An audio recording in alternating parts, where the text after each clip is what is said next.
Hi everyone, I am Jiten Singh and today we are going to study third chapter of First Flight, third poem, A Tiger in the Zoo, written by Leslie Norris. In this poem, the poet very beautifully narrated that we should not just capture the animals. As human beings, we are free. Then in the same way, we should also give the freedom to the animals also. Like it is beautifully described, the tiger in the zoo, and the second one is who is natural habitat, who is live in a natural surroundings. This is the 5th stanza, 1, 2, 3, 4 and 5. The first we are going to discuss that the first stanza. He means here the tiger. He starts. Starts means move slowly, quietly. He starts in his vivid. Vivid means clear. Stripes means line. The tiger has the yellow lines on his body. So what he said that he just moves. He is a captive. He was just locked behind that concrete. So what the poet said that he just moved. In that the concrete was not a very big, it is a small concrete cell where the tiger walks. He starts in his, means there is a clear line on his body, the yellow lines on his body and a few steps on his cage. Means the concrete cell was not big. So he was just moving there and he just took the few steps there and on the pads means his paws was a velvet, means this is a type of cloth, soft cloth, and he is just walking with that his soft paws and in his quiet rage. Why he was there? Because he is angry. Because he was in a concrete cell. This is the main reason he is angry. And why he is so quiet? The reason is that he is helpless.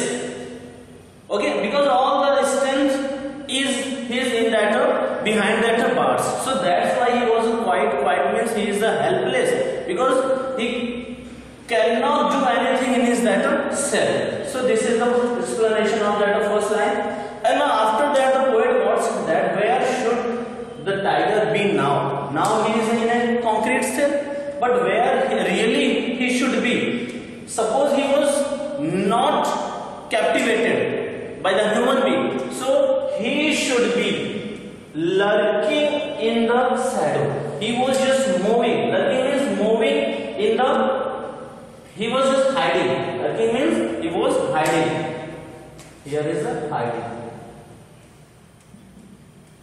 He was just hiding. Suppose he was not in that concrete cell, where he should be? He should be in that forest where he was hiding himself in that long grass and he was moving. Why? What is the main reason why he was moving? He was moving to the water hole where the plump deer pass. Plump means healthy deer pass. Because he was just hiding himself behind that long grass because he was just going to prey the deer and the healthy deer. The deer who was just passing through that water hole where there was a water pond, there was where the regularly the deer came and he just was the tiger is hiding himself here to catch his prey. So he should be here, but he is in a concrete cell. Third,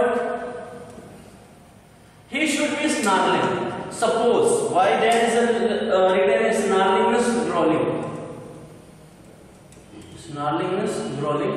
Why he is growling around that houses? Snarling means warning sound. He is angry at the jungle stage, means at the boundary of that jungle. He was just growling. He was just producing that warning sound that he is angry. Bearing means showing. He is just showing his white fangs, his long teeth, his claws, and he is threatening the villagers. He was just terrorizing the village, means he is threatening that village. Because in this third stanza, the poet also gives the strong message that as soon means we should not cut that forest.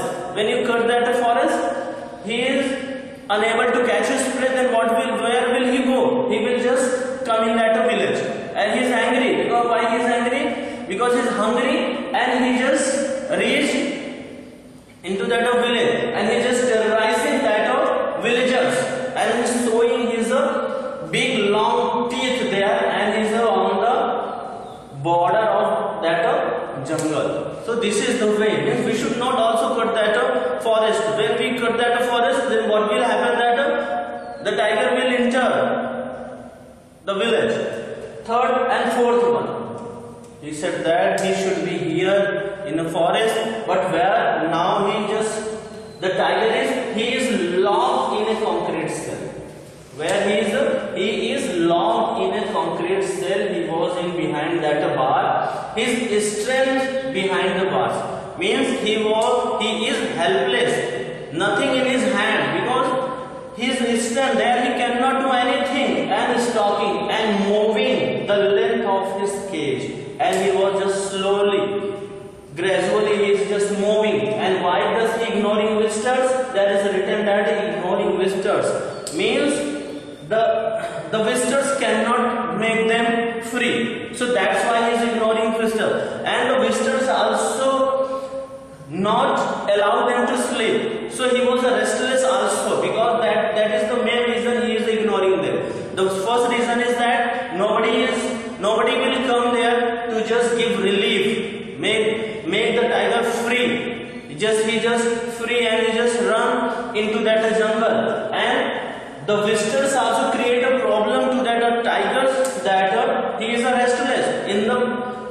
morning, in the day he is restless. And after that fifth stanza, he said that he hears the last voice at the night, the patrolling cars, and stares with his brilliant eyes and the brilliant stars. In the fifth stanza, the poet said that the tiger who is behind the bars, who is captivated, he has not rest in also at night, because he was just disturbed. Also, as soon as he just listened the sound of that patrolling cars, so he is also disturbed. He is unable to take the rest, not only in the day but also in that night also. So, and after that he was just in a concrete cell, and he stares with brilliant eyes. Why that is written brilliant eyes and brilliant stars?